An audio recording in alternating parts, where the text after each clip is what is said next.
Hello, everyone, and welcome to this week's edition of the Geeking Out podcast. I'm the Athletic Geek, joined not on the other end of the tin can string this week, but live and in person with CJ. Yo. And we actually got a request on my social media pages if we could do a review or a watch along of WCW SuperBrawl 3. So I want to thank, and you're gonna. I apologize for butchering your last name here because I'm gonna have a hell of a time with it. Nick Opa. I hope it's Opalewski. If I mispronounce that, I sincerely apologize. But Nick Opalewski for the suggestion. We really appreciate it, and thank you for your support. He suggested we do a watch along of SuperBrawl 3, and I am honestly, this is my first time ever seeing this show. I've heard about it, but this is my first time ever seeing it. Have you ever seen this one before? I have not. Alright, so a little bit of context. This is, this show took place in February 1993, so I was 4 at the time. I just turned 5. I hadn't even started kindergarten yet. So, this was actually before I was even watching wrestling ever. Like, I did not know what wrestling even was. This was before WrestleMania 10, which I cite as my first wrestling memory. But a little more context. This, since it took place in 1993, this was a pre-Hulk Hogan WCW. Woo! And while CJ is very jubilant that the Hulkster will not be on the show, this was also kind of before, good or bad, kind of the momentum started really kind of getting into WCW. Because when Hogan came on board, they started getting a little bit more outside attention from all the former Hogan fans from the WWF, and right now, I think even at this point, I don't even know if I know Flair had just lost the loser leaves match against Mr. Perfect on Raw not long before this, but it's definitely I don't think even Ric Flair's back in WCW yet. So the biggest stars in WCW are pretty well Vader and Sting. And they're the headliners tonight in the White Castle of Fear match with the, that has a life of its own. But if you'd like to watch along with us, go to the Peacock app, or if you're international, the WWE Network. Lucky bastards. Lucky bastards. Like, the one thing that makes me want to move abroad is being able not to have to deal with. Well, I don't know. I like. We can get a VPN. We don't have to go there. Yeah, I'm gonna say I do like having Peacock. Never mind. I disregard my last statement. I don't. I like it for things other than wrestling, though. I can get a DVD of those things. I like it for racing related things that I can't get a DVD for. But anyway, we're off on a tangent here. It is Season 3, Episode 1. That's the thing I hate the most about Peacock. We are not watching this on a premium account, so we will have commercial breaks, and we will let you know when to pause ours because of the commercial breaks. But right now we are at 000001. Sorry, we're not perfect, but go ahead and press play right now.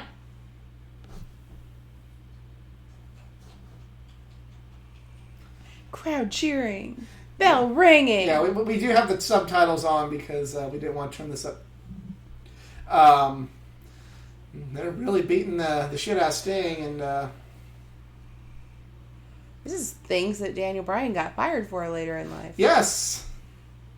I just want to say this, like, hardcore. I respect the hell out of Harley. First of all, look at Vader there. Like, I know he never had that washboard ass, but he had the strong man body. Like when you watch World, at least then, if you watch World's Strongest Man, none of them have 6-pack abs. They're in good shape, but they got bellies, and that's about what Vader had there. And they're not going to show the whole White Castle of Fear. Oh, that's a damn dirty shame right there.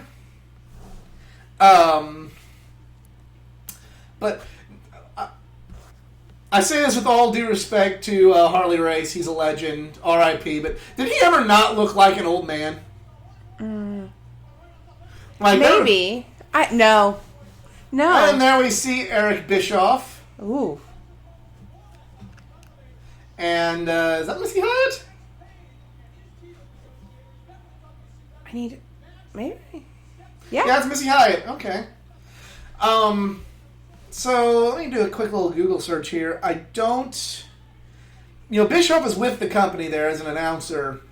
I don't know if this is when he got the presidency or not. If this was pre or post presidency for Eric Bischoff in WCW.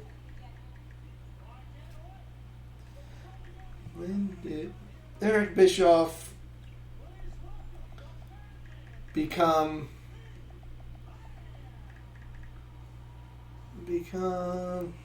when did Eric Bischoff become NWO champion is one of the yeah, we don't need to talk about that. NWO champion. Yeah.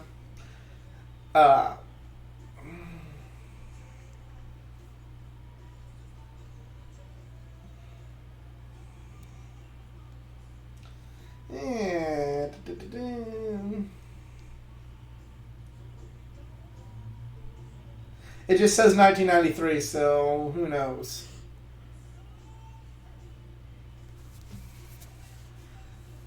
There we see Johnny B. Bad. He does not have perpetual stunned face like he does now after all the work he's had done on his face. He's had so much work done, he makes his ex-wife look natural. And I just realized there might be some people that listen to this that don't know who his ex-wife is. Sable. The current Mrs. Brock Lesnar is his ex-wife. The current Mrs. Brock Lesnar, yes. You missed that. It's fine. This is fine. What? Nothing. You missed it. It's over now.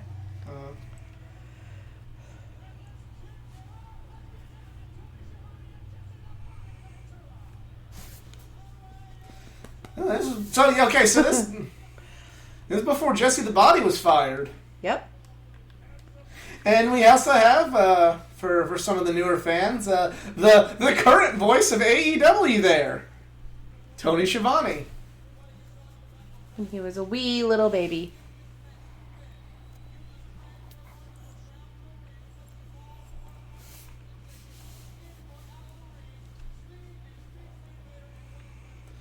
Alright, so kind of tell us what the White Castle of Fear match is going to be. Hey, Cactus, we have some chairs you can use. Well, that's sure nice of them. Be like that time everybody rained down all their chairs. And I think this is before that happened, but yeah. Yeah, it would have been before that happened if Yeah, he's still in WCW. Well, yeah. Boz, Brett's pay-per-view tour signs appear anywhere in the bun. In the Shivani's head.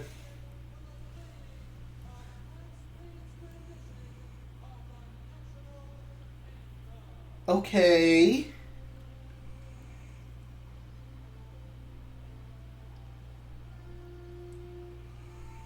Oh.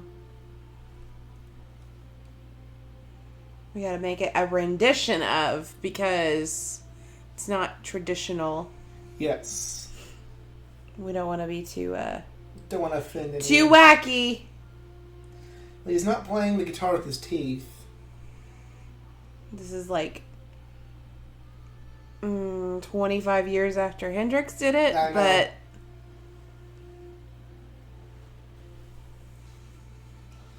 that guy looks way like they have the one guy giving a half-hearted hand on the heart, no pun intended, and one of his arms just full, going like, "Oh, why am I dealing with this right now?"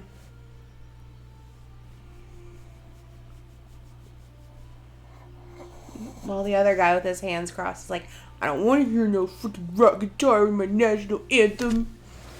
Two people having a conversation there and thumbs up and for the crowd.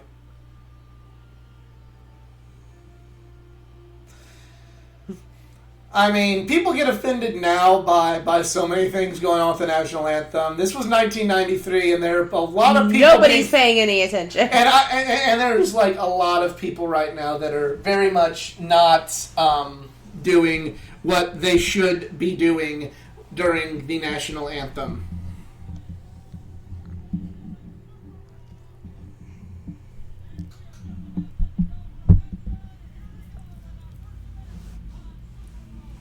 All right, time for the first match.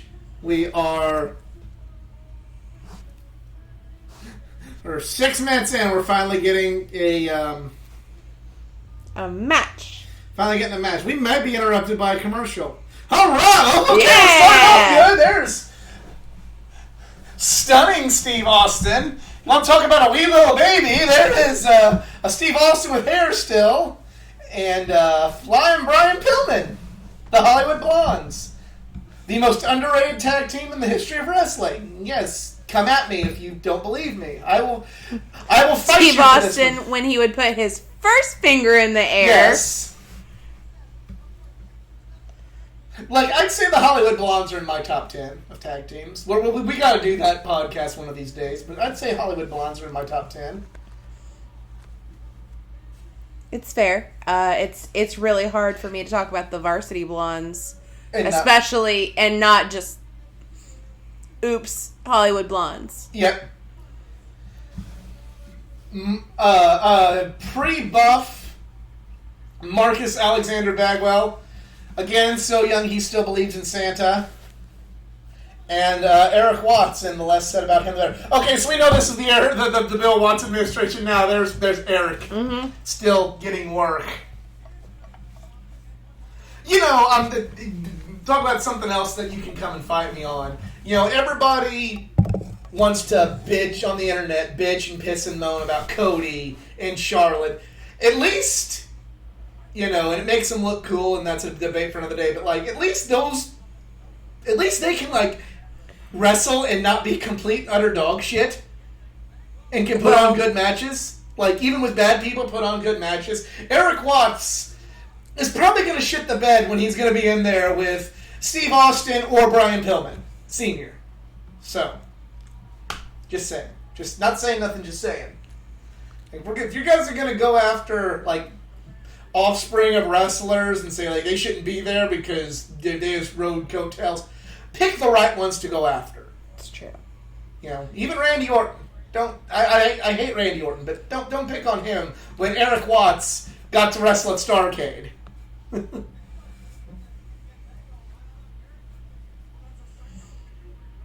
See, now I'm trying to think. It's like, I don't know currently of any, off the top of my head, any second gens that are that bad. Yeah. Or third generation. Yeah. I mean, if they're that bad, they're just not getting on TV anymore. Yeah. Like, there are some that are very... I mean, I guess you can talk about Shane and his fake punches. Yeah. But there's some that are very green, like Brock Anderson's green. Hook, as over as he is still a little green. Let's be honest. I'm still gonna say they're better. Well, yeah, but still, I'm not saying that they're. I'm not saying they're bad. I'm just saying they're a little. They still need some fine tuning. Absolutely, everybody does. I can't unironically say that Hook needs to win a title belt now. I think that there's still some time for that. Yeah.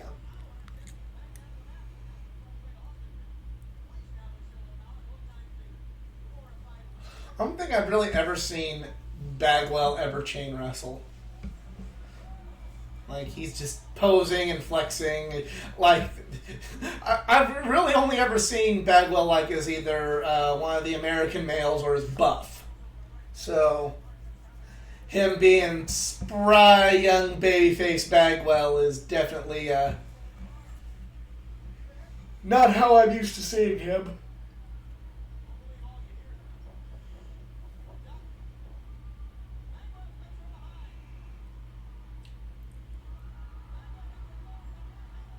It's also weird seeing Austin, like, when you're used to badass Stone Cold Steve Austin, like, taking these big, territory heel bumps. Yeah.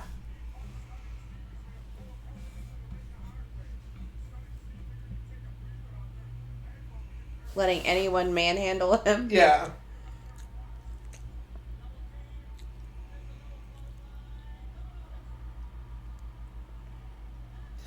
Okay, I'm also not one of these old school guys where I'm like, if they don't have a good body, I don't know bring in the ring. Like, some people are. But just look at Bagwell, look at Pillman, look at Austin, and then look at Watts. Now, which ones are superstars here? I mean, I'm not trying to be that guy because there's... But he's so tall! Look at him! He's so tall! With the post-sickness voice, I can do a better Vince. Yeah. Yeah, that's true. Doing a Vince impression, if you keep doing it, it hurts. It hurts your throat if you keep doing a Vince impression. Well, now you know why, at like 76 years old, he just kind of talks like this now, and he's real quiet, and he doesn't really have a lot of things to say.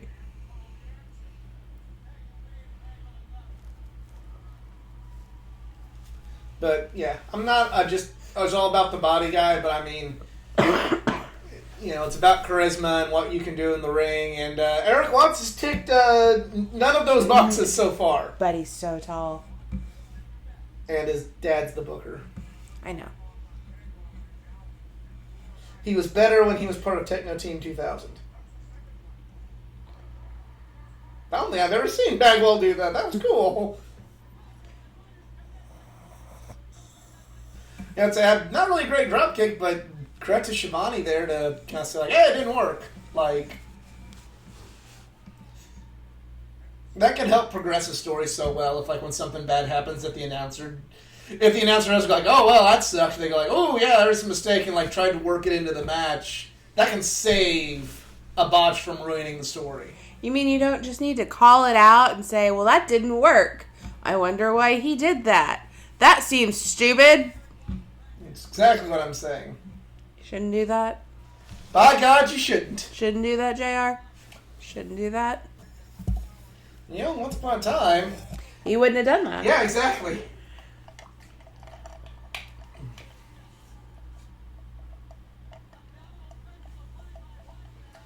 Like, right now, Watts doesn't seem terrible. Yeah, he's going to show you up. You talked him into being, like, the horrible...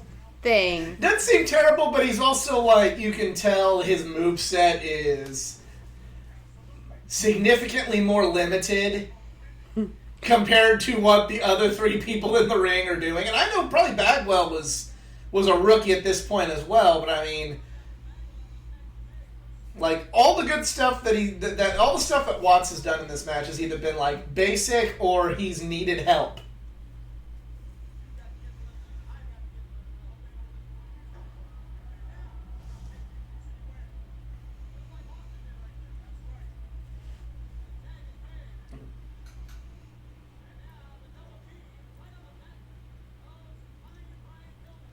I know we're probably going to have some people, especially with some comments I've made on the live stream, there's going to be some people watch this and go, this is in your top 10 and you're not a big Lucha Bros fan? Like, what is your problem? Are you stupid? And, oh, you're talking about tag teams? Yeah. Like, I don't understand how Lucha Bros can't be in your top 10 and, the Hollywood Blondes are. Like, what is your problem? Well, it's because I prefer this style of wrestling. I mean, I'm not going to sit here and tell you so far this is the Hollywood Blondes' best match. Probably one of their best matches was against Ricky Steamboat and my least favorite wrestler of all time, Shane Douglas. I don't know, but they're both wearing. Oh, no, Douglas actually. No, actually, I take that back. Douglas left the company, and they were both wearing masks, so they couldn't tell that Douglas left the company. So yeah, I don't have to give props to Shane Douglas for anything, but that's besides the point.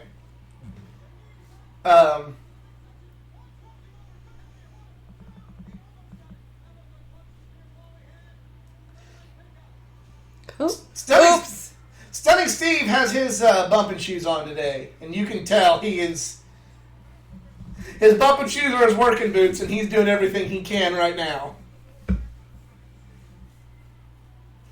Was that not a tap? Apparently, in this, it's not a tap. That really looked like a tap. It does look like a tap.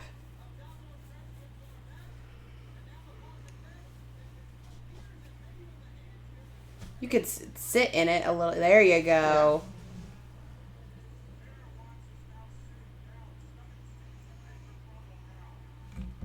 It's a real pet peeve when they get into that and they just stand there. Like, you're not doing anything. Yeah, you're just holding legs. Like, woohoo, my legs can't touch the ground. I'm in such agony. You gotta really sit. It's kind of like why the Rock Sharpshooter sucks and why the whole Hart Families is good. You gotta sit in it. It'll be alright. Nobody's gonna get their back broken. Sit down a little bit. Sting's also not that good with it right now either. Right now. Back in the day is fine, but I'm like, I wish he wouldn't do it now. Yeah. It's the same STF that he put on Arn Anderson at a gas station. That was like a segment. Look that up, everybody, on YouTube. Later, not right now. There was a segment where, like, Eric Watts was at the gas station. Arn Anderson attacks him, but then Eric Watts is able to counter Arn Anderson's attacks and put him in an STF right there by the gas pumps, and it is bad. But apparently the cops really got cold.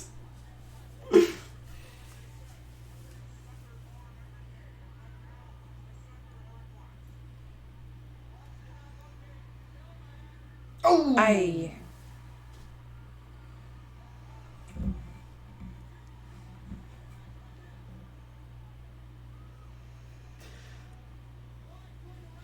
Yeah, I said it's an underrated tag team, but I feel like in this day and age, Bryan Sr. does not get the credit he deserves for how innovative he was. Like, everybody now, like, thinks just cruiserweight, and that's not unfair. The thing, like, this style of wrestling just kind of originated with Ray. And I get it, but, like, 5-6 years before Ray, Brian Pillman and Liger were doing the same thing. Mm-hmm. So, I'm just saying, you guys. That isn't me saying that Ray doesn't deserve any credit. He definitely does, and he's got the longevity to prove it, but... Oh, I think that probably has a little something to do with it, too, is that Ray was here for a lot longer to do this. And it's also because of just, who's the first real high flyer a lot of fans today have seen? That are, like, talking wrestling, it's Rey Mysterio.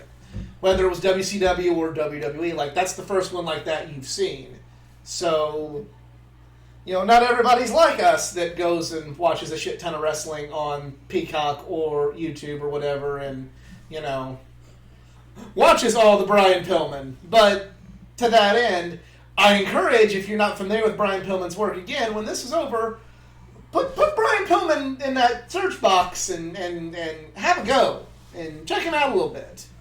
Especially his matches with Liger. And if you really want to see how well he works with larger opponents, look up his matches with Lex Luger.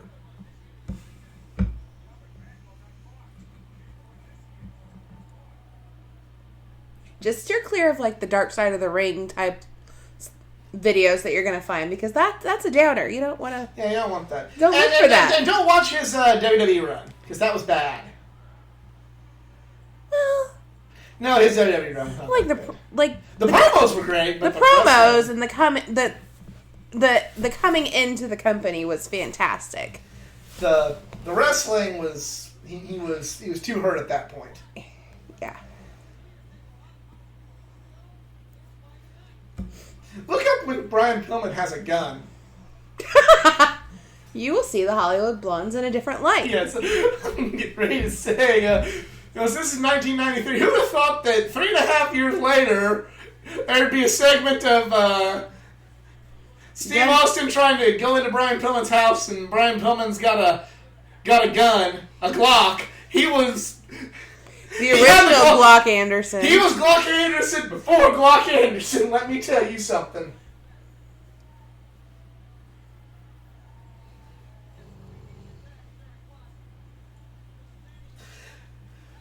This is a good role for Eric Watts in this match. It would be better for him to be playing Ricky Morton than to get the hot tag from Bagwell. I will say that much.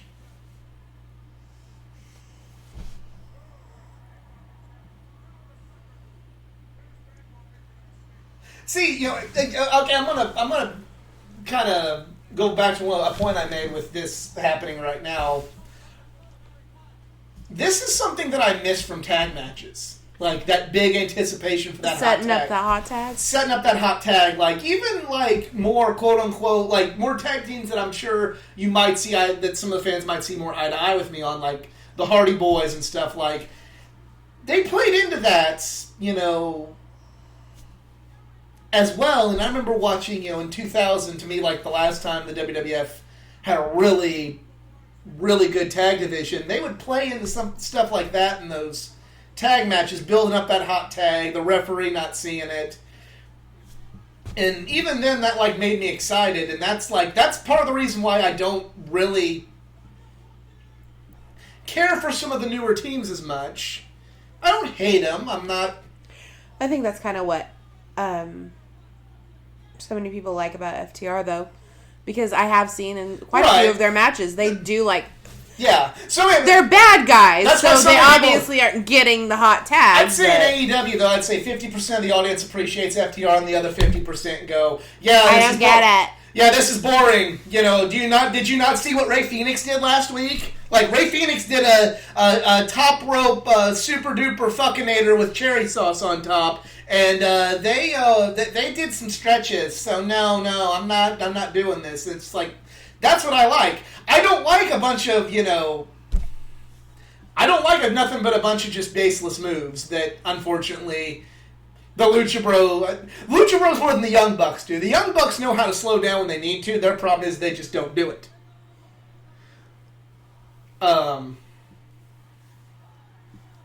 So, I don't appreciate any of the drama like I did back, even, like I said, even in 2000, watching the Hardy Boys and Edge and Christian, and watching the Dudley Boys and, like, La Resistance even, a few years after that. Like, I don't feel the drama that it's just, like, a bunch of bullshit.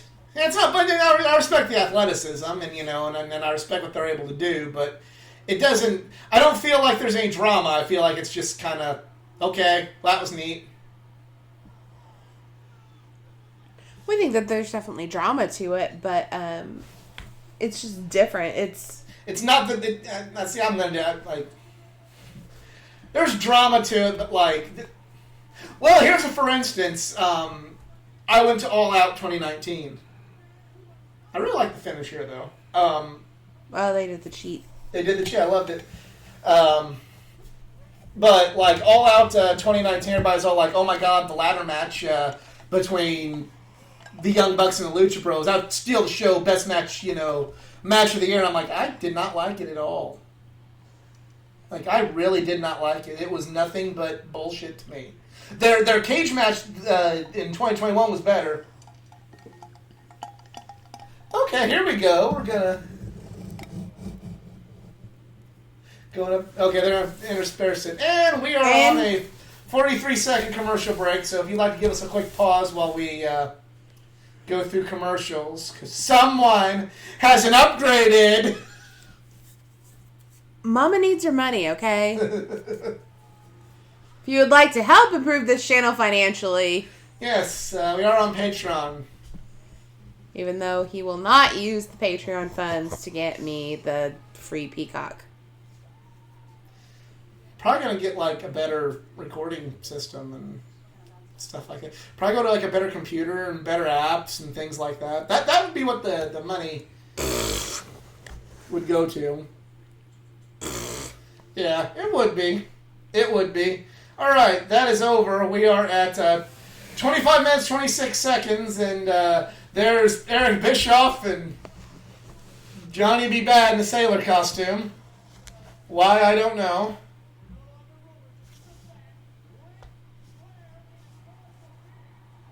Apparently Ric Flair's going to be there tonight. Flair's here?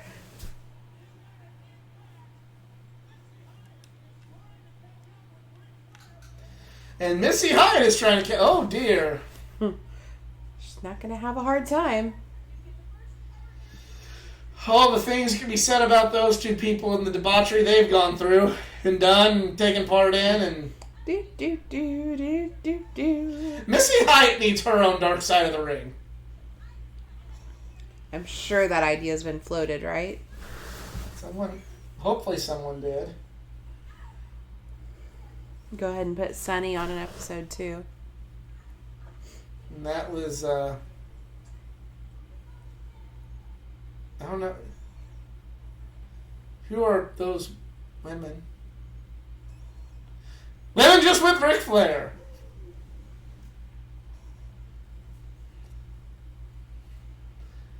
Oh boy.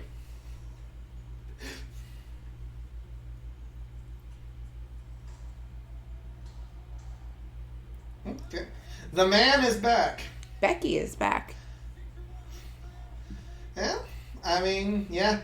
She would have been also a wee young lass at this point. I think she probably would have started school at least. We weren't in school yet. She's not that much older than us. Actually, no, I wasn't even 4 years old at this. This is 93. I would have been 3. I would have turned 4 this year. That just dawned on me.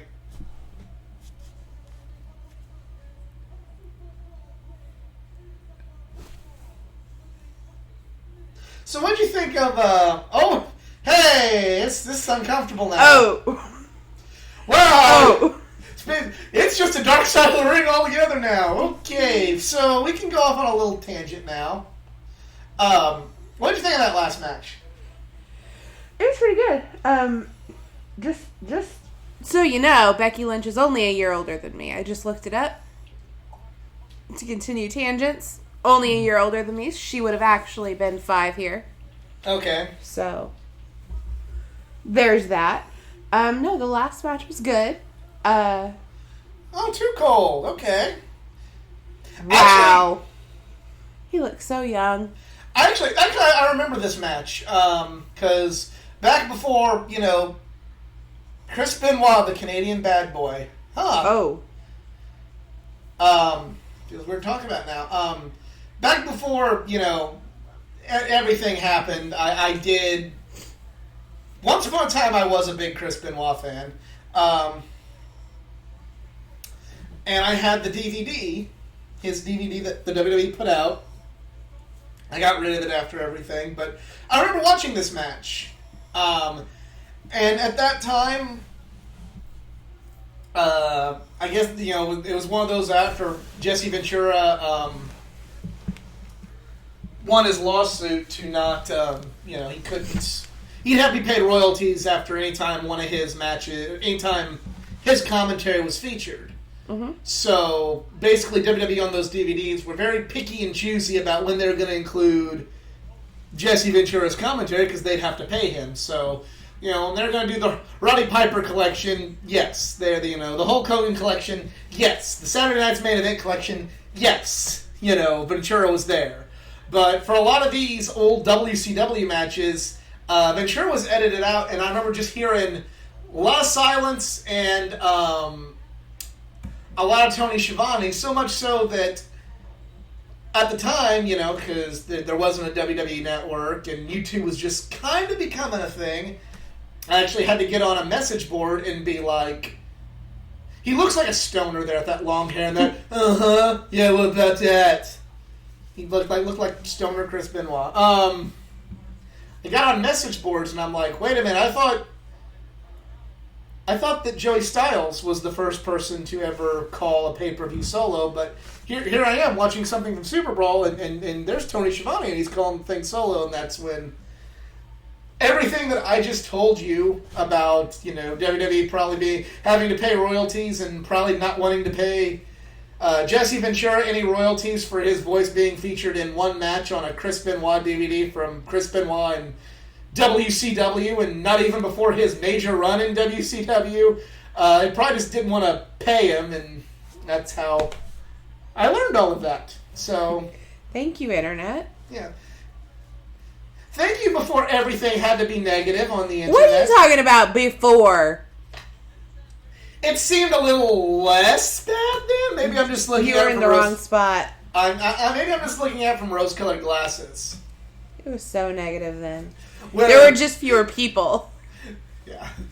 Yeah, I'm looking at through rose-colored glass where I can't be like, hey guys, I enjoy FTR more than the Lucha Bros, and be told, excuse me, are you like stupid because, did you not see the top of the cage fuckinator that Ray Phoenix did? Yeah, I don't think that FTR can do anything like that, therefore you like bad things.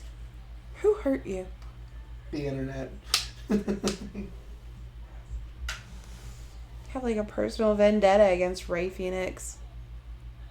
He's kind of like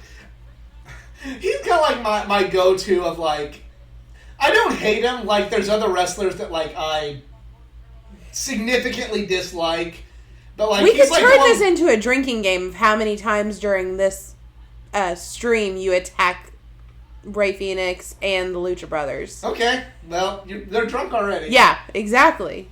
But he's just kind of like the one where like I don't hate him. Like I could turn this into Will Ospreay because I do legitimately dislike Will Ospreay in all aspects of everything Will Ospreay's done. Really, I didn't know that. Yeah, I know, right? But with Phoenix, I at least think he's a nice guy, and I've enjoyed some of his stuff, and I don't think he's a complete douchebag. I just don't. I'm not on the. Unlike the Phoenix with red hair and the X-Men, I'm not as big of a fan as the one from the Lucha Bros. Huh? Huh? No. Huh? No.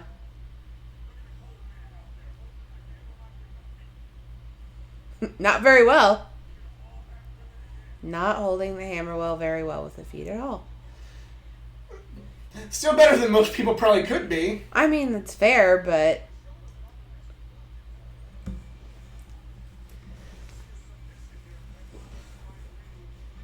I know it says Scorpio, but it looks like he got an old pair of Sting tights and just put his own name on it.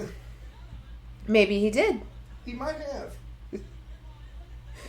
When Sting went to the black and white Sting and everything, He just sold Scorpio called it like, "Hey, brother, wait, what are you gonna do with all the tats? You wanna sell the sheep?" I'm not gonna be Flash Funk forever, man. I'm gonna need some gear.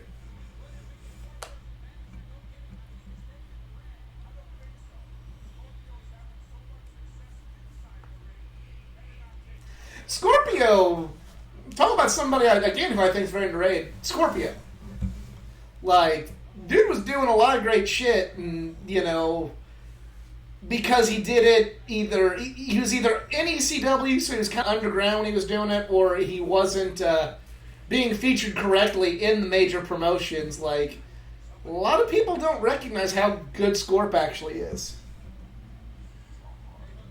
I think enough people do because we've seen him out and about several places, right? Locally, yeah.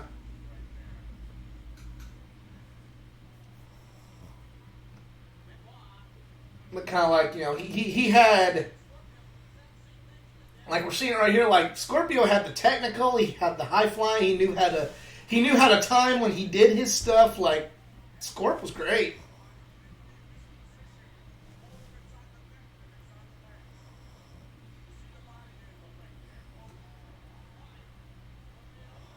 There's There like he a goes again. small section of people that are going to know what I'm talking about, but Benoit looks like he's wearing tights that a guy from the wrestling show that we saw wrestle on the wrestling show at Squared Circle Expo 2021 was wearing. Like, only they're like blue. Trailer Park Bret Michaels? Yes, Trailer Park Bret Michaels. Only they're like blue instead of gold. It really looks like he's just got a pair of Zubaz and decided to wear his... He might have. I mean, knowing what I... It's the 90s. Yeah, but knowing what I know about how he was brought into into the wrestling business and how Stu feels you need to be in there, and what kind of attire you need to have in the wrestling business, I don't see that happening. I know when he was in ECW, he was wearing his old Wild Pegasus tights just with no mask and being called Chris Benoit.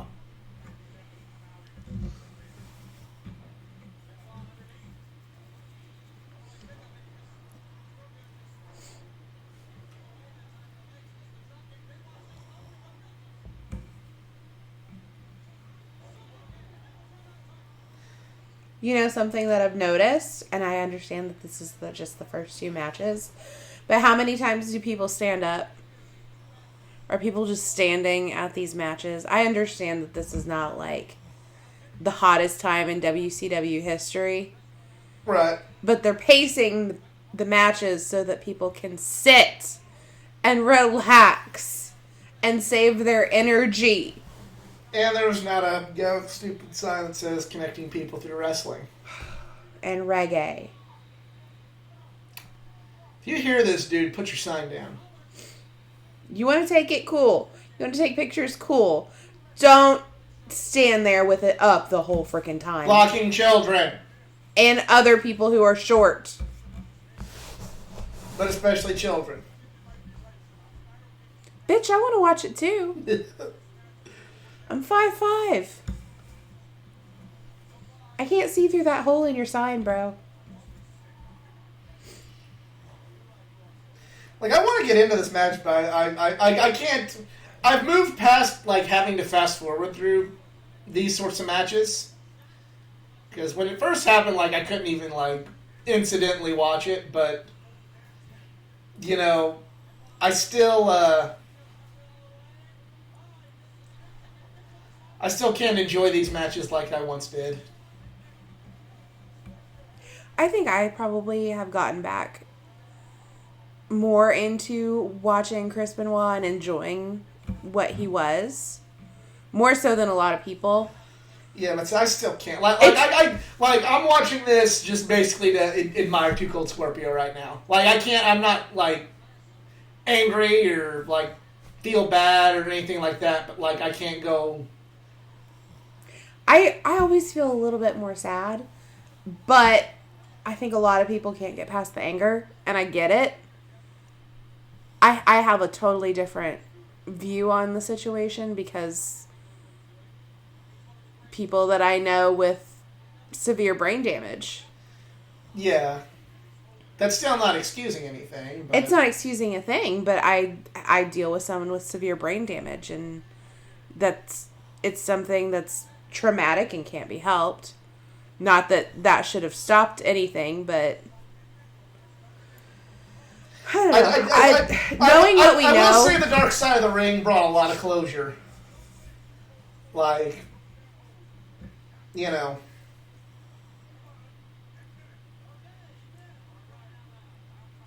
but I just can't. Like, I can tell you beyond a shadow. I haven't seen the rest of the card yet, but had Benoit not done what he had done, this would be a front runner for my. Would probably by the end of the night be a front runner, or maybe my favorite match of the night, just because of the style. Because this is again something that a style that I really enjoy, but because it's Chris Benoit, it will not be.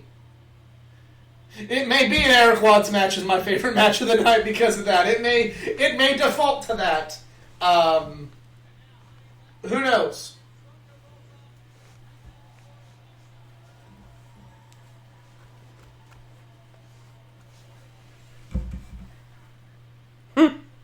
high impact blows to the foot. Why don't you just say he's kicking the heck out of him?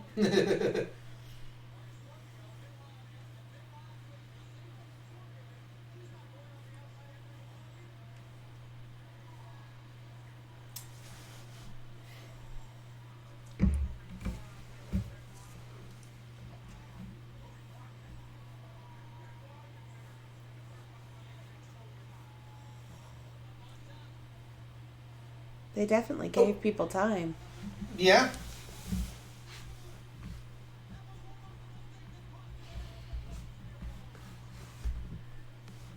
Yeah, I mean...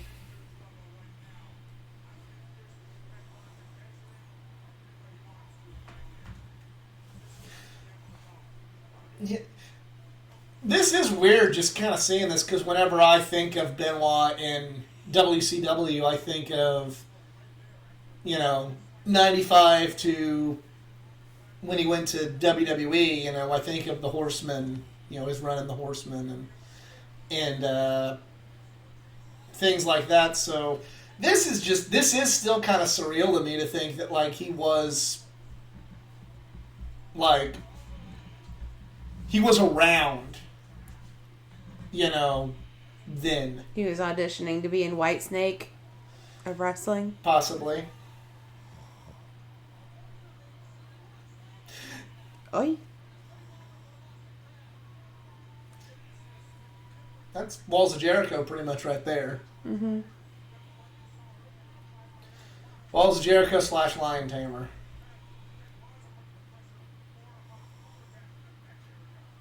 And then there you see, or here I should say, Jesse Ventura trying to cover for Eric Watts. And his lack of ability right there. See, Eric Watts was doing it this way, but Benoit was doing it this other way. Because he wanted to get a different torque on the back. I value my job. I'm not a politician yet, you guys. Oh, yeah, he was. He was a total politician by this point. Maybe not professionally. True.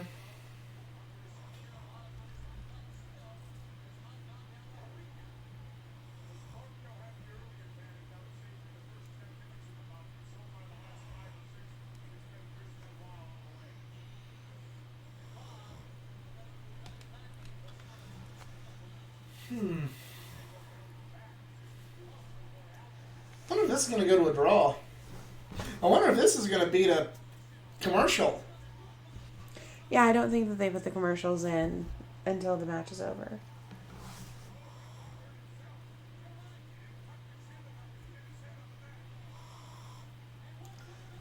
Like,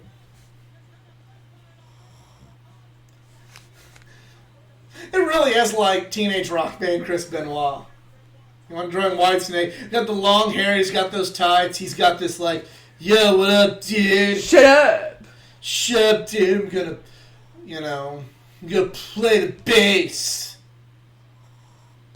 He doesn't talk. He's in the band, but he's the one that doesn't talk. He's the one that's all like, like, girls are probably like, ooh, he's silent and dangerous. It's like, play the bass in the band. Like, and Eddie's the lead singer.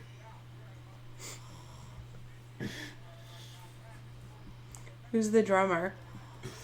Who is the Tommy Lee here? It'd be in poor taste to say it. Say it. Saturn.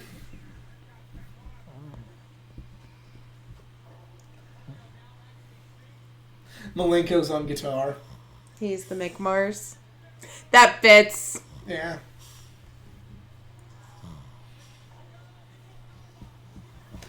If any juggalos watch this, could one of you tell me why there's an ICP album called The Great Malenko, and does Dean have anything to do with it?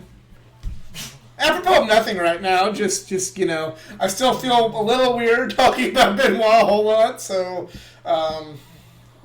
instead I choose talking about the ICP.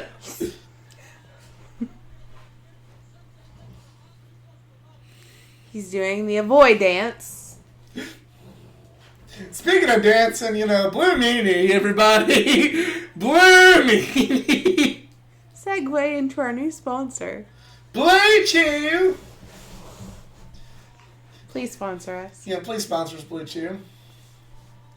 Fellas, you want Blue Chew? You want to talk about dancing? Want to talk about how Jeff Jarrett once looked like a dick dancer in his costume? Well, if you want to be a true dick dancer like how Jeff Jarrett looked, then you want to take Blue Chew. My Uber's here. This has gone on a while. That's what I'm saying. This is... They did not have many options. You know what I say? Like, damn, if this was... If I was doing this sort of thing in an alternate universe where nothing happened, I'd be like, just so excited and happiness with how this match is going right now.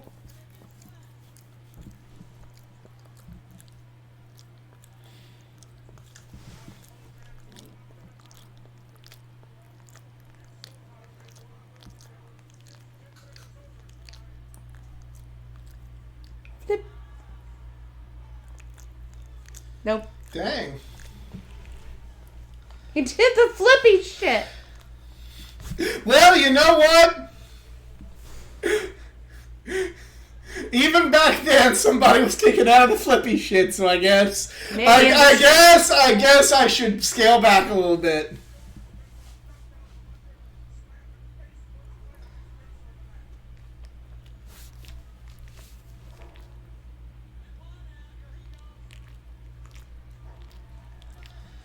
And he did the move that doesn't make me cringe, like really cringe in retrospect. Yeah. Speaking about, we brought up Harley Race earlier, and oh boy. Yes.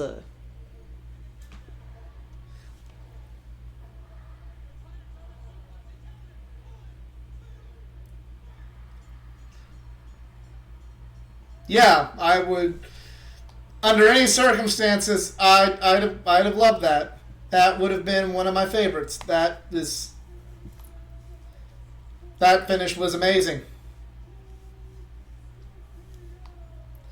And you know what? And given props to and everything, fair play Scorpio. Dude was fucking man. Yeah.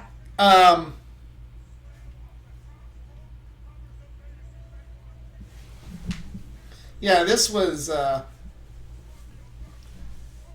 if I didn't feel so dirty doing it, I'd say this would be it would be like Thunder Rosa and Britt Baker on my Match of the Year countdown. It'd be pretty hard to knock this one off of its perch.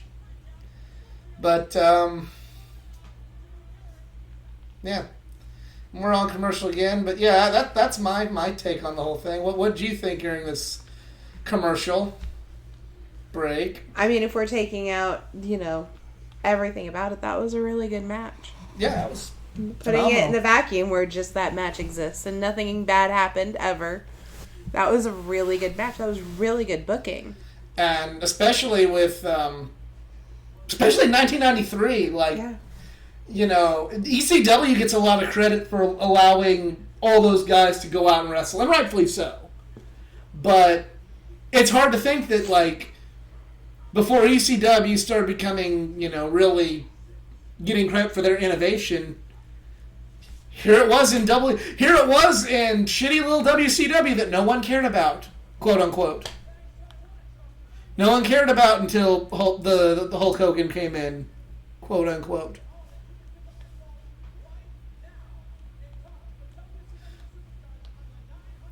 Ooh, yeah, let's...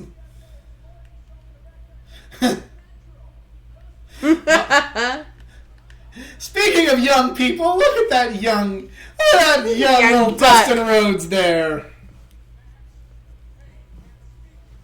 I do like how they call Michael P.S. Hayes Michael PSA in the subtitles there.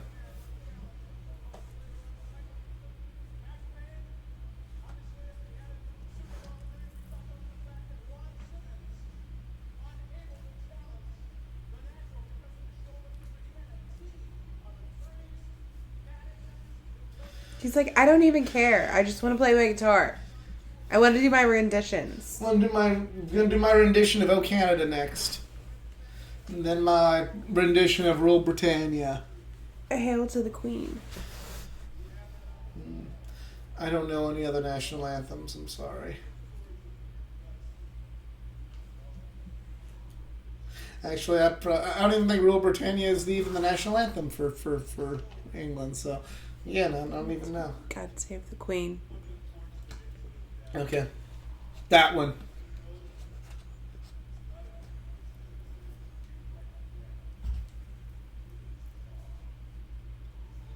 He got the crazy eyes.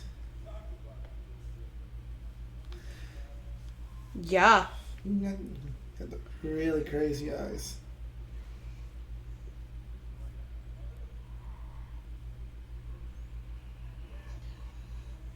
Yeah. Yeah. Yeah. He's gonna do another rendition. We're gonna do a rendition. Fuck! Norma Jean, Harlem, Never Jurek, Jamosis. I'm trying to read all the things on his guitar. Was that like a thing? Can any guitar players confirm that for me? Was that like a fad to write those things on your guitar? Pretty sure I would have gotten my ass kicked if I wrote anything on my guitar. Yeah.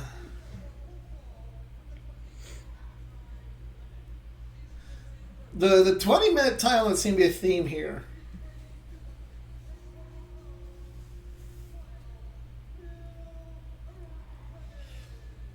Wild Bill Irwin.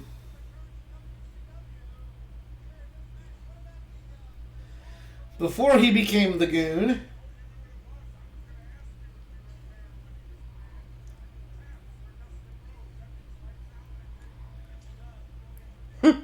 Yeah. I don't envy whoever is going to be in this match. And I'm really not optimistic that it's going to be much better than something we've already seen. Well,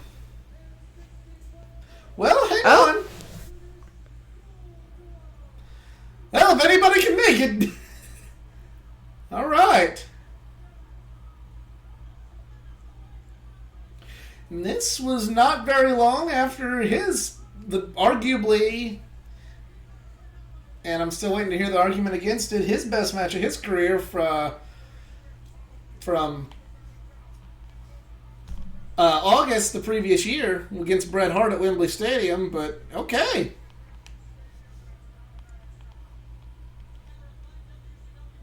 Well, it wasn't.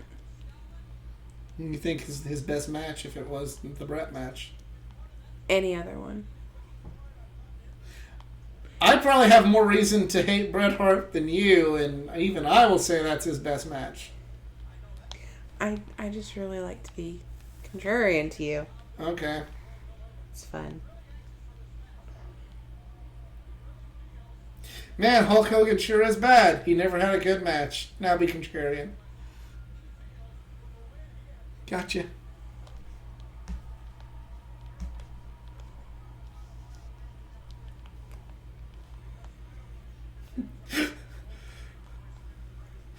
Unfortunately, due to the internet now, other than that match, whenever I see the Bulldog, I think of two things. And they're both probably not the best things to think of when it comes to the Bulldog. I think of that little kid being interviewed before SummerSlam 92, where he says, the British Bulldog is going to win whether he wants to or not. That, or I think of him walking to the ring before the Royal Rumble 97. He's like, and I'm going to win the Royal Rumble because I'm bizarre. He is definitely bizarre. Not really what I think of when... The character, though, is not who I think of when I think of bizarre. And I don't think of that quality in him being why he's going to win the Royal Rumble.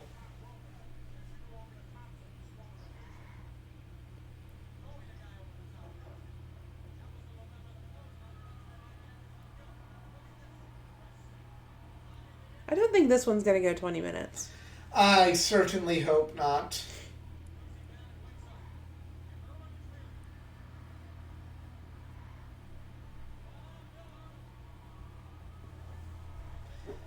Yeah.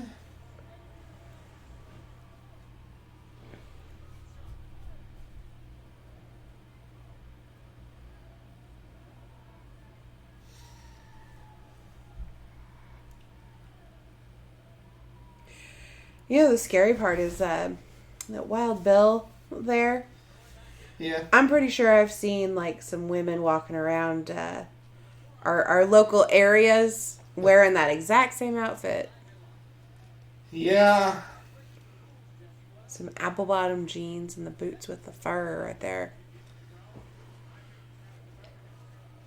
Maybe pear. Not apple. Yeah. Peach. Pear. No, it ain't a peach. Look, it's not a peach. He's got Kermit the Frog ass. I mean, just like the peach fur. Peach fur on the boots.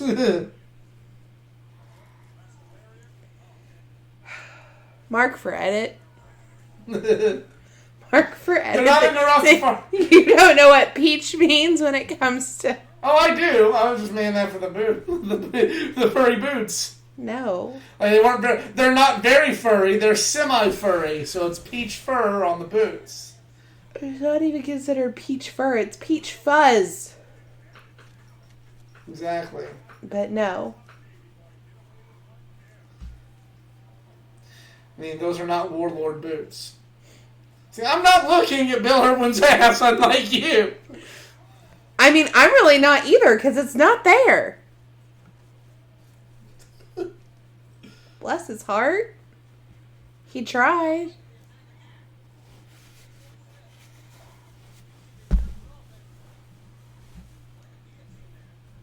I like the goon better. Yeah.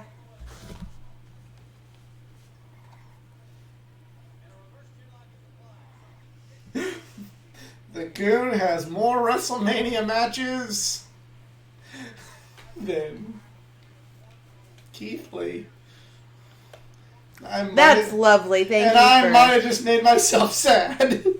You made everyone sad. You either made everyone sad or everyone very, very angry with you. Yeah. Probably angry. The Gobbledygooker also has more WrestleMania matches than Keith Lee and Johnny Gargano and Adam Cole combined with one.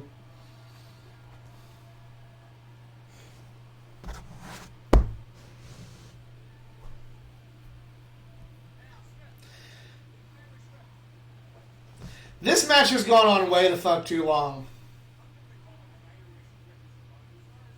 This should have just been A squash. maybe one hope spot.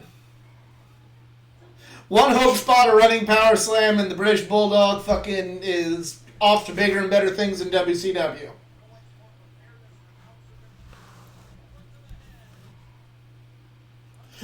Might have been wrong. Maybe this is going to go close to 20 minutes. I really hope you jinxed it. Oh, come on. Come on. Finish him off. Finish him off, bully. Yeah. There we go.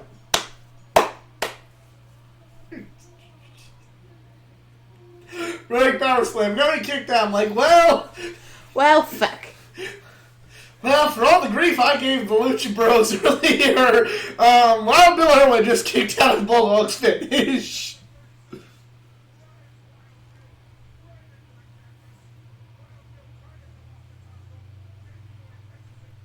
Going for a flying nothing.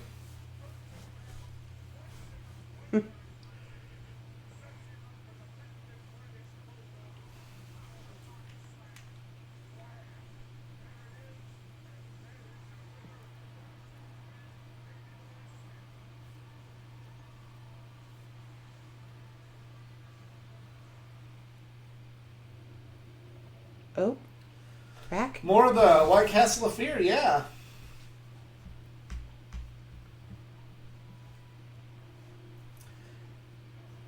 Man, Vader living and Aww. so now it's our commercial time. So you guys press pause.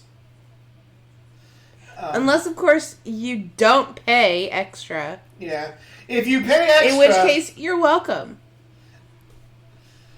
We're smart. So what did you think of that match? I mean, my thoughts were already set. Dear Jesus, that's what I thought of that match. With the peach fuzzy boots and peach furry boots and the pear bottom jeans. He looked like quite the goon there. And it went on for way too fucking long. That was longer than it probably should have been. I agree with giving Irwin a little bit of offense. You know, maybe one small heel hope spot, but should have just kind of been Bulldog kicking all the ass in a lot shorter time.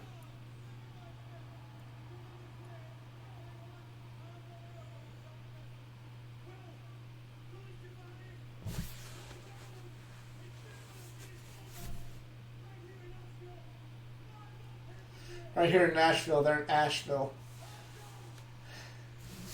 I've got an accent. Yeah, he actually did say Asheville. That's just what the subtitle said. It's on closed captioning 1. You never know.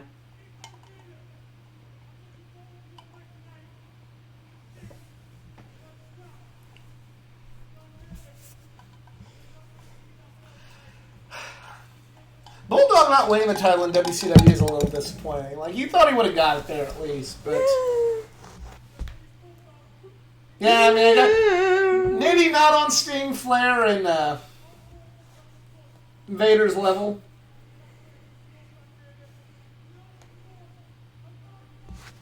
As Luger's gone at this point, you know, he's getting ready to... Gonna board the Lex Express here pretty shortly, and...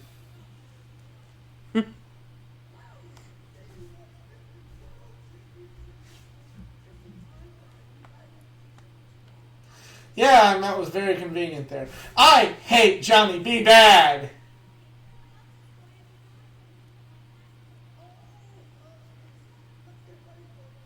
I hate this. I hate these segments. Oh, God, no. Hey, Paul Orndorff. Yeah.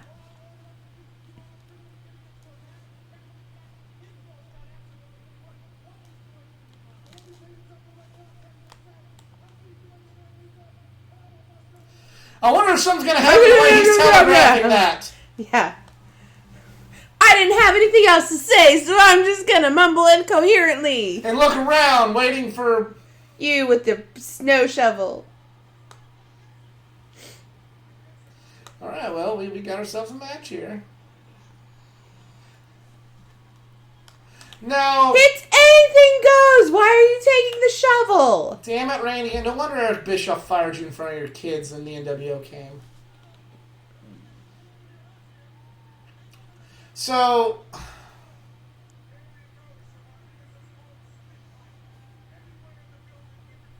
It's called a street fight, but we won't let Cactus Jack use his shovel.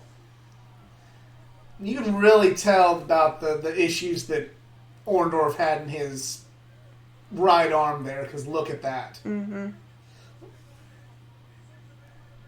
Like, I'm not trying to make fun of him, but like you can just see how much that arm's atrophied compared to his left.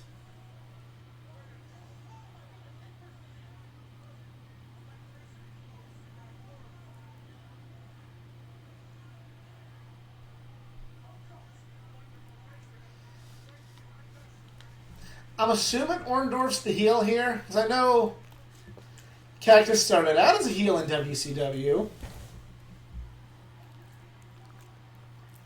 You know, I really couldn't tell you either way. Because with... Based on the fact that he got the promo, I would think that Paul Orndorff was the babyface. But with the way he was selling that seemed like, whoa, I'm the heel and I'm selling really weird. Like, he's a little over the top the way a heel would be selling a jump like that compared to where a babyface Right. who may be like, oh God, I'm in so much pain. Please feel bad for me. But a babyface bringing a weapon into a street fight match would not be taken away either. You'd only take a weapon away from a heel. Yeah.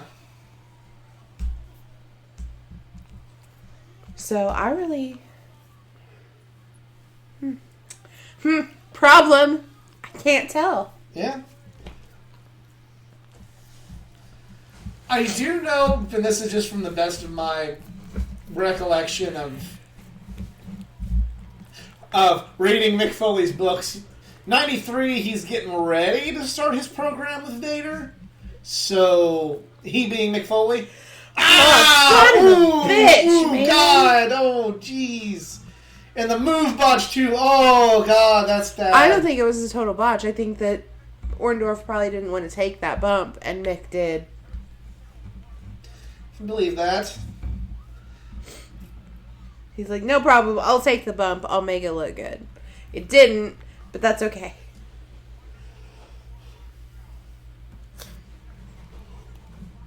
Yeah. How can this man still walk? Probably in a lot of pain.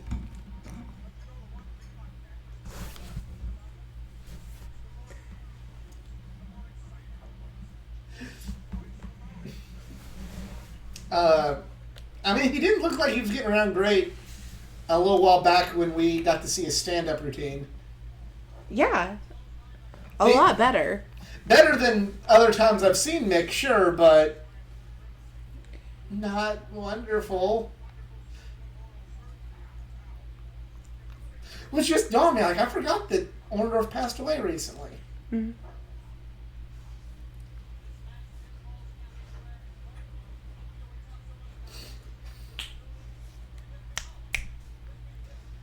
You might be hearing some of our wonderful dogs in the background. Just chilling. Just chilling, watching wrestling with us. I like watching the wrestling.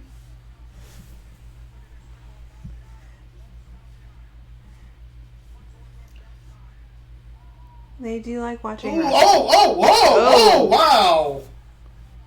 Jeez, Mick.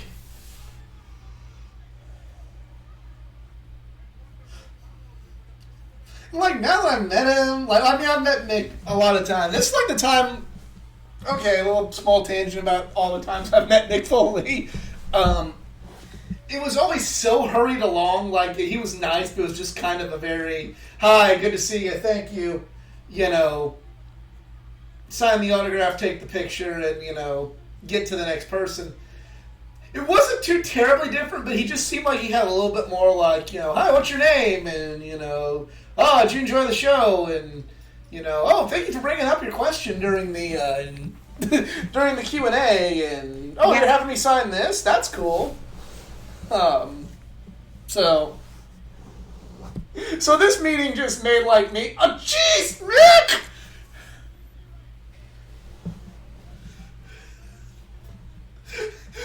See, to be a really nice guy makes me not like the fact that he did these things. Like, now I am seeing lovable Uncle Mick get hurt, and I don't like it anymore. I don't like it. I'm not here for it. Well, we are here for it. Kind of, yeah.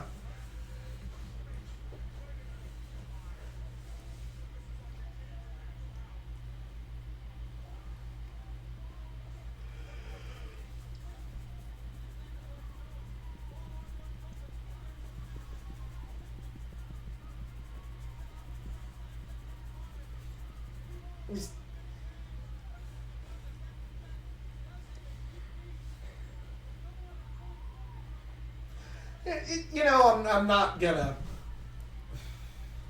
Again, you know, we kind of go into, well, what's innovative, what's not innovative, like what's hardcore, what isn't, what's extreme, what isn't, you know. But we're here seeing a match like this again. You know, may not necessarily with the weapons use, but definitely something that we're not used to in seeing in like on cable TV at that time. I'm going to resist the urge to make a mean joke now. Hey, Paul, why didn't you use the other arm to do that, flying punch? There's a little bit more mass on that one. Because it's not his dominant hand. I'm going to hell for that one. Yep. But I just think it's funny that, again, and I'm not taking anything away from ECW and how innovative they were, but it's funny going back and watching like some old territory stuff and seeing just how violent and bloody shit got. And then how everybody's going like, oh, hardcore started with ECW. It's like... It didn't. Dude. It's like... I saw Terry Funk and Jerry Lawler in Memphis, and they were like, stabbing each other, and, Magnum TA and Tully Blanchard, both of them gushing as much blood as you would see on a normal ECW night, and trying to take the nail end of a fucking table and stab Tully Blanchard with it. And it's like, this shit was on ECW's level, and like, again, outside of a certain section of the fan base, it's like nobody like points to that. It's just the first thing is ECW.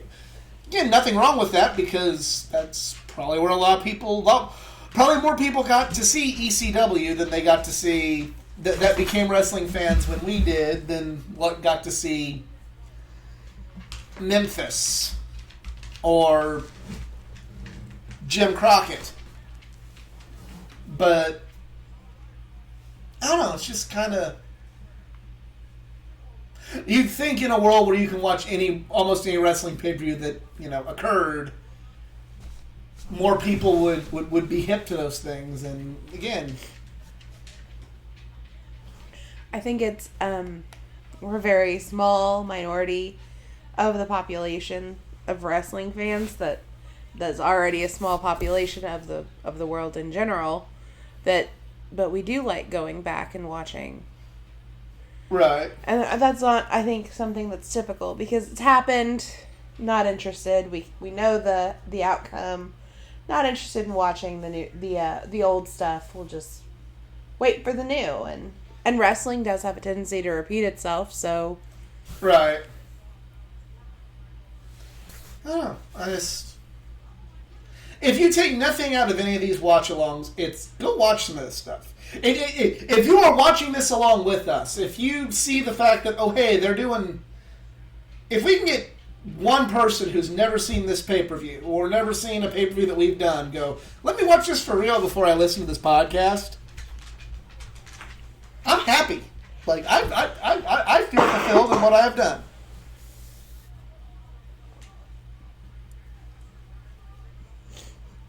I know we're a small percentage, but I do know there is a percentage of the fans that do like doing this, and like, crazy as Reddit can be, there are certain aspects of Reddit where like, hey, I'm a new wrestling fan, recommend some WCW. Boom, here you go. Yeah. Maybe recently, this doesn't have to do with wrestling, but it's on Reddit where a lot of this wrestling talk comes from. Oh, jeez, Mick. There was a guy from England who only watched Formula One his whole life. He's like 19 years old, and he only watched Formula One, just now started watching NASCAR. And NASCAR, is very loose with their copyrights and will upload pretty much any NASCAR race you want to watch is on YouTube. And he's like, recommend me a full season to watch. No spoilers, just recommend a full season to watch that would be entertaining racing. And I'm like, watch this. And there's so many, like, check out 92, check out 96, check out 2004, check out 2014, and check out 1988, and like, when there's people like that race fan from England wants to do the same thing in wrestling, like that, I like that in a wrestling fan. not saying you have to do that to be a good wrestling fan, but I like that in a wrestling fan. I like someone who's willing to go, I want to experience something I either wasn't interested in at the time or maybe wasn't alive to see. What do you got for me? And then they come out on the other end of it going, wow, I love this. I think Mr. Wonderful's the heel to CJ now, huh? Yes. Oh! There you go. When a shovel to the head ends the match. As it should. Yes. Because again, kind of going like, my favorite tag team of all time is Tully Blanchard and Arn Anderson. And that's because I went back and watched things. I'm like, I really like these guys. I did not grow up with Tully and Arn. Gee, oh my God. Oh, geez. Oh, mixed bag. Oh, dear. It's worse in slow-mo. Let's see how safe this part is, though. Oh, he totally got his hands up. Totally got his hands up.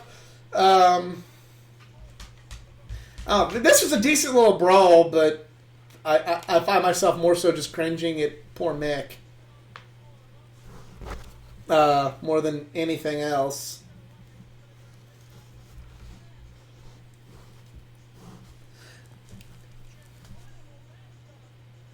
Oh, it's now time for three of my least favorite people. Well, you love Eric Bischoff. I like Eric Bischoff, yes. You love Eric Bischoff. I think, I used to love Eric Bischoff. I like it. He's been knocked down to like because I believe a check cleared for him and he went from, man, AEW is really cool, I like what they're doing, to fuck them! Fuck them! They're not WWE, they're not that good.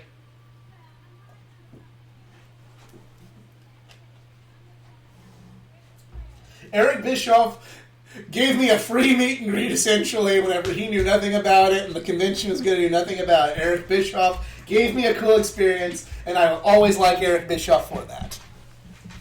I will not agree with a lot of his opinions until he, I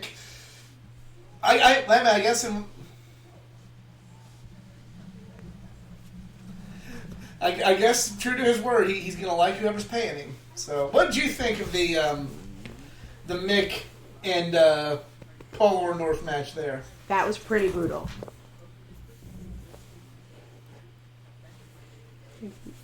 That was a pretty brutal little match.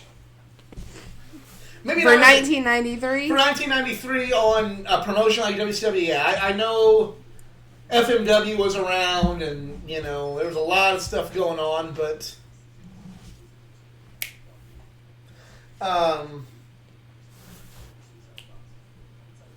that stuff was still either not in the United States or ECW was still kind of underground. This was, this was mainstream, and you weren't seeing people take, bumps like that on. You definitely weren't seeing it in WWF. Mm-mm.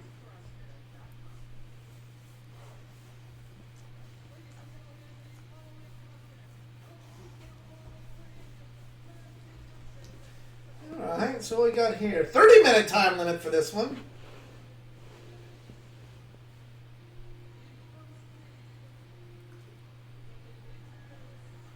Oh, your favorite person! You know what? In this role, I'll give Jim Cornette all the credit. He's one of the greatest of all time as a manager.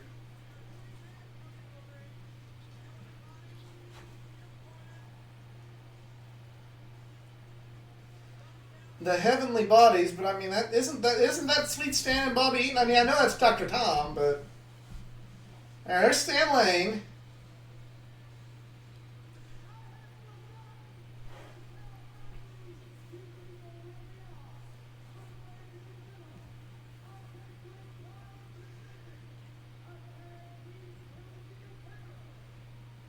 Yeah, there's beautiful Bobby.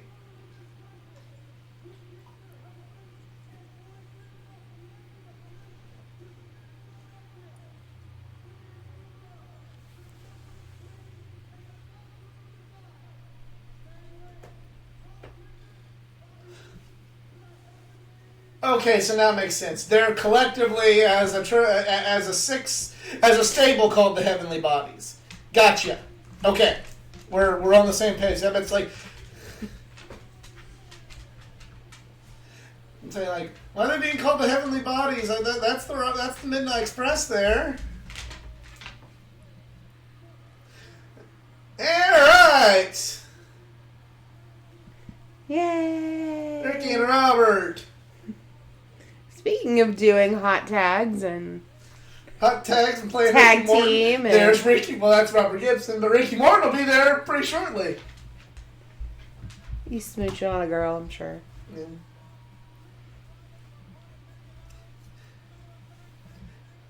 And you know, I kind of gave some people a hard time, but you know, I know the Midnight or Rock and Roll Express are getting ready to call it a career. They've had their FTR match. I really would not mind if AEW brought them in for a Young Bucks match. I don't think, and again, I'm not trying to be a hater, the Lucha Bros don't change their style up enough to, I don't think they could work a style with the Rock and Rolls to where it could still be good. The Young Bucks could. The Young Bucks know how to adjust to the pacing of their opponent and could have a good match with the Rock and Rolls. Oh, so Beautiful Bobby is just going to be a... Okay, so it's not a 6-man. No, it's a tag team match. Okay, They said that. I'm confused. I thought we were going to see, you know...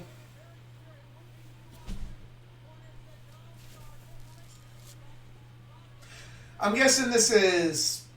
Well, there's no guess. I'm fairly certain this is after the Dangerous Alliance. Because Beautiful Bobby's back with Cornette. Makes sense. That's an underrated stable right there, the Dangerous Alliance. You have Arn Anderson, Larry Zbyszko, yeah, we can forget about that one. But Arn Anderson, stunning Steve Austin. Yeah, because Steve's with Brian, so yes, it would be after the Dangerous Alliance. So Arn, Austin, Ravishing Rick Rude, Larry Zbyszko, and I know I'm forgetting another one. All managed by Paul Heyman. Or Paulie Dangerous. I'm like...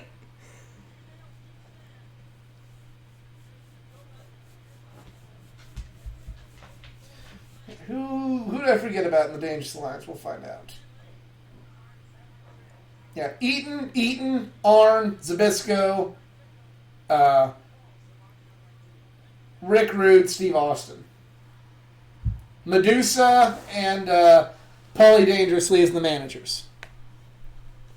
That was a hell of a fucking staple right there. Even my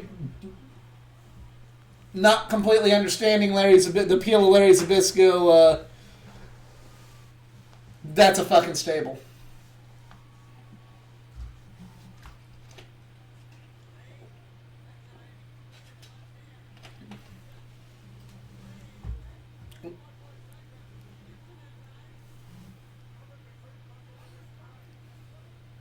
What is funny about the Rock and Rolls is I've seen the Rock and Rolls wrestle twice, and one time they looked like, you know, they were still in their prime, and the other time they looked like they were, yeah, no. So,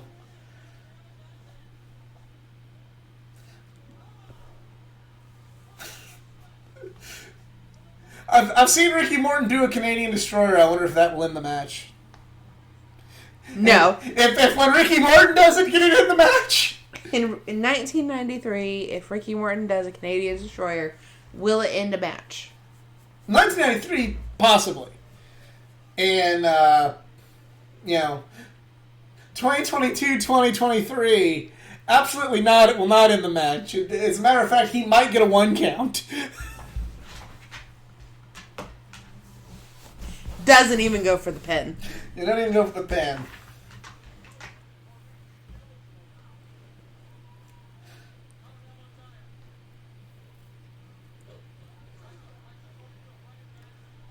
I would love it if Adam Cole's Destroyer could actually end the match.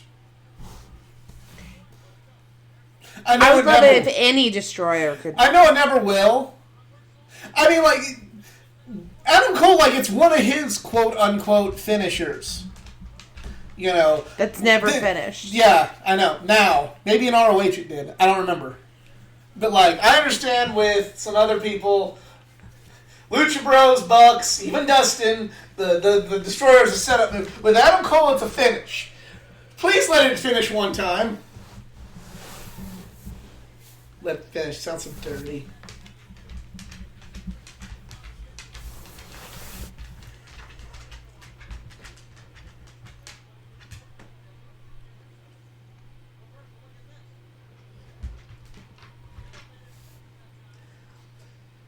I am not trying to have a preconceived notion, but I like Eaton more than Dr. Tom. Significantly more than Dr. Tom. Why? I'm just not digging. So far, the action's been okay, but I feel like with Bobby Eaton, it would have been... If this were Midnights versus Rock and Rolls, it would be a lot better. It's still got time to pick up. I don't know... I'm not trying to have the preconceived notion, but... I feel like I'd be much more excited about this match by this point in time in the match had we been watching Rock and Rolls versus Midnights.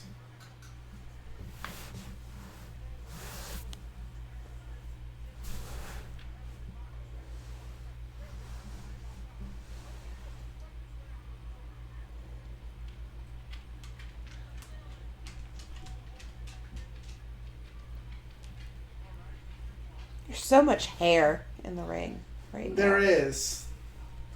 There's a lot of mullets. I'm so glad the mullet's coming back. Are you? Yes. It looks a little more classy than Ricky's, though, with the mullets that have come back. No, I love his mullet.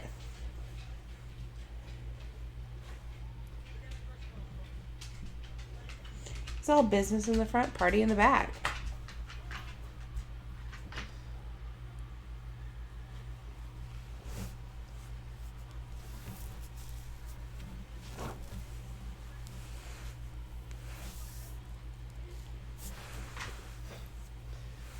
Now, would Jim Cornette sell for Kenny Omega? Absolutely not. No. I've said this a bunch. If Cornette could just learn how to play well with others and realize that, you know what, wrestling changes and anything, he'd be great in AEW. That's on record. Cornette would be awesome in AEW as a manager. Well, the NWA did kind of try to revive Jim Cornette into current day wrestling business, and yeah, the NWA is not...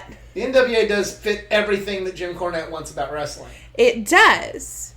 It doesn't do the newer age stuff, and he still almost got himself and them canceled with his mouth. So maybe he's just not for this world. Maybe. I can buy into that.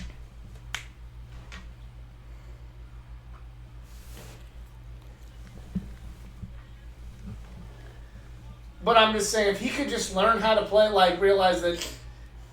I don't have a high opinion of this guy either, but Kevin Nash once said in an interview, I've just come to the point now where the business has passed me by, and I'm not going to understand what's over nowadays. And if Jim Cornette could do that, if Jim Cornette could just say, I don't get some of this, and they go, okay, I respect the fact that this isn't for you and you don't get it, but can you work with it? We'll pay you. And he could work well with others and keep his mouth in order. Cornette would be great. I'm imagining Cornette managing the Pinnacle or managing a stable to go up against the Elite or to go up against the Best Friends. I don't think he can keep his opinions to himself. Yeah. And that's not just based on wrestling, that's other opinions. Yeah.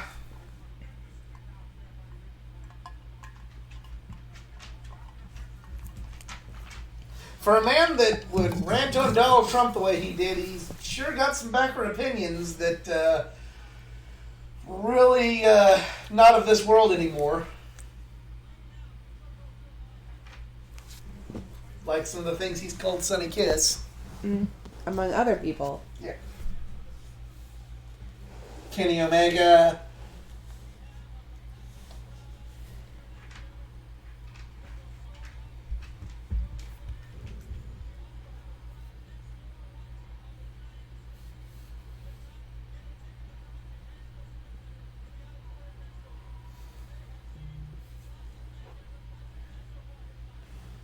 Here we go. Time for the double teams. Time for Ricky Morton to do what he does best.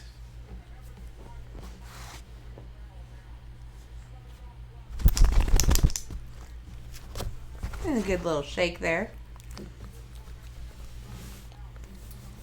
Got little Dizzy here wanting to join us.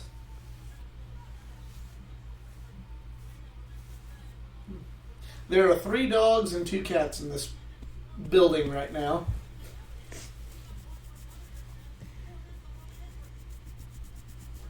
And they all love wrestling. And Batman. Something like that. I know 4 of the 5 animals are in the very room. Nope, all 5 of them are. There they are. There's the other cat. So usually he's up there.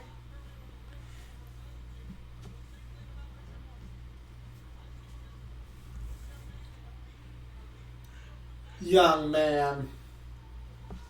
Again, Ricky Morton looks like an old man there. At this point, has he not been? He's been wrestling for almost 10 years.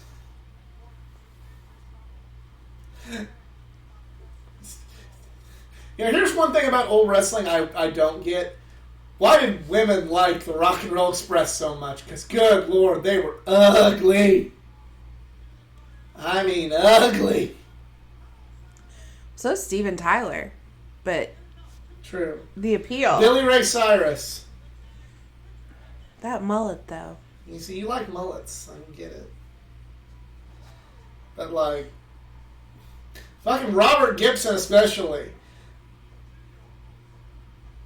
Like, gee, like, what did women see around it? If you were a young lady at the time of the Rock and Roll Express and had a crush on the Rock and Roll Express, please feel free to comment why. I'm pretty sure it was usually Ricky Morton that they had a crush on.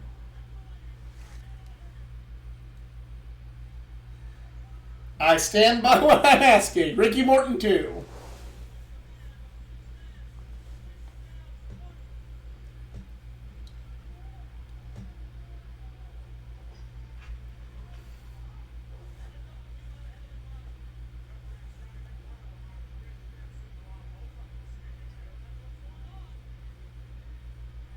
Oh!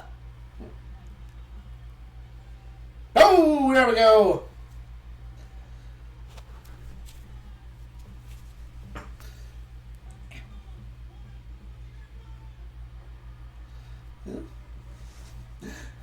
Hate to say this, but Cornette took the inside-out bump a lot better than a lot of people do these days.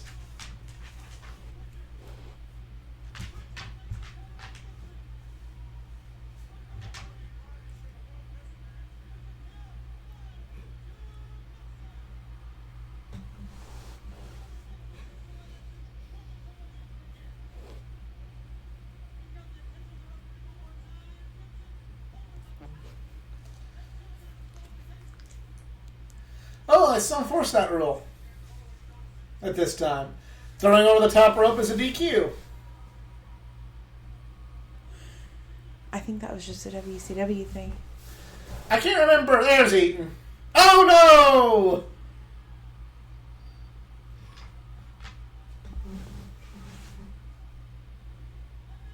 no! You didn't even need to do that. All right. It got better, but I'd stand by my opinion from the beginning of the match. I'd probably been a little bit more excited about this had that been Beautiful Bobby wrestling and not just doing that.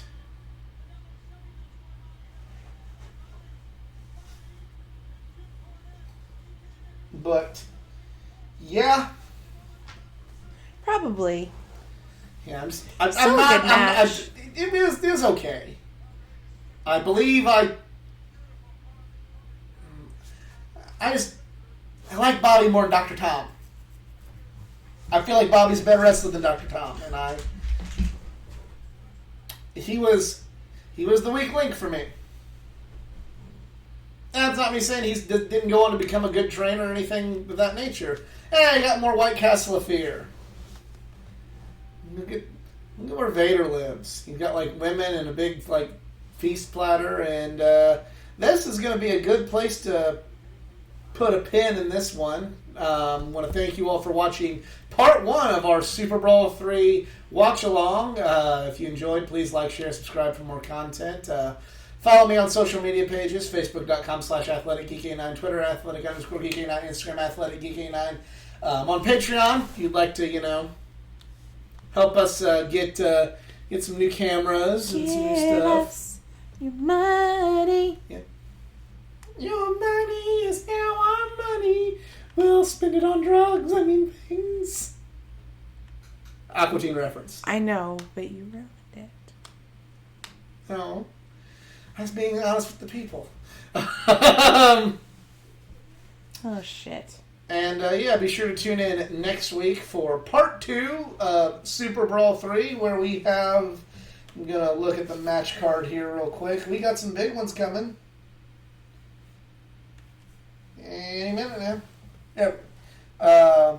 Well, we have 3 big ones. We have the United States Championship match between Dustin Rhodes and Max Payne. We have the NWA World Heavyweight Championship match between Barry Windham and the Great Muta. And the White Castle of Fear strap match that we've all been waiting for between Vader and Sting. And thank you for tuning in. We'll see you next time.